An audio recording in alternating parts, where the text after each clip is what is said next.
Moving on, again, back to Commissioner Bergmann on outdoor learning funding resolutions. And if you'll permit me to say just a few quick things. Please.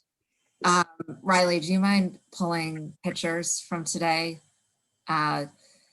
So Mann Elementary School is so lucky to have the leadership of Principal Liz Wisnett, and who's been planning now for almost a full year for outdoor learning opportunities. And today, what you can see is incredible, joyful learning that occurred on the campus of our local elementary school. And it almost makes me cry to see this happening. It does. So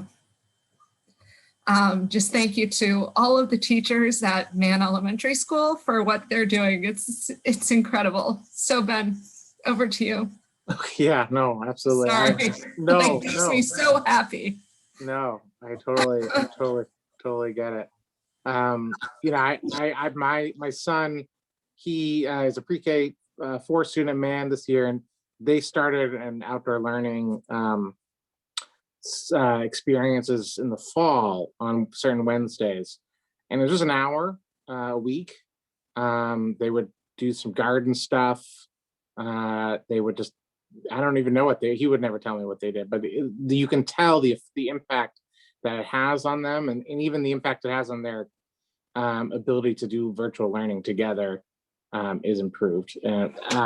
And this resolution, it does two things. It just encourages, it sort of expresses our support for the mayor, the recent announcement by DCPS, like very recent, that they were going to invest $9 million to support creative learning models, including outdoor learning.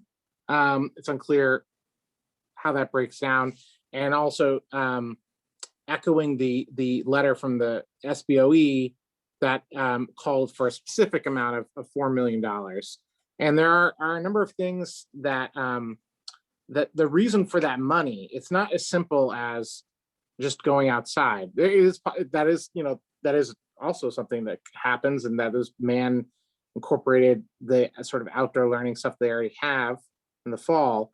But there are other considerations for how to make kind of weatherized facilities. And I'm just going to pull up some of the examples. So some of the examples from Principal Wisnett was amplification devices. So having a teacher speak outdoors can be a drain on voices.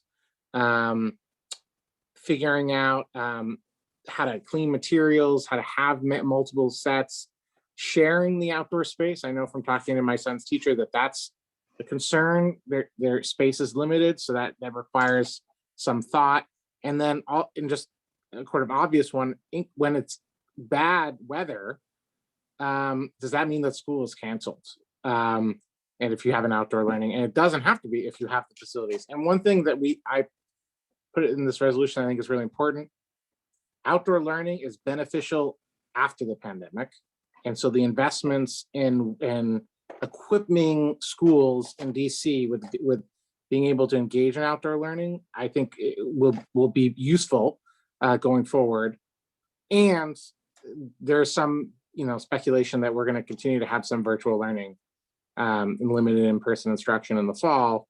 So even though the vaccinations are happening, it's still a useful thing to focus on. So that's the resolution. And we would I should note, it does authorize either Chairperson Ela, Commissioner Rao, or myself to testify. I would hope it would be our public health expert, who I know has already been speaking about these issues, who represent ANC3D on this, because I know the council's gonna. This is a proposal. As they think about the budget, it should come up. So hopefully we can weigh in when that comes up.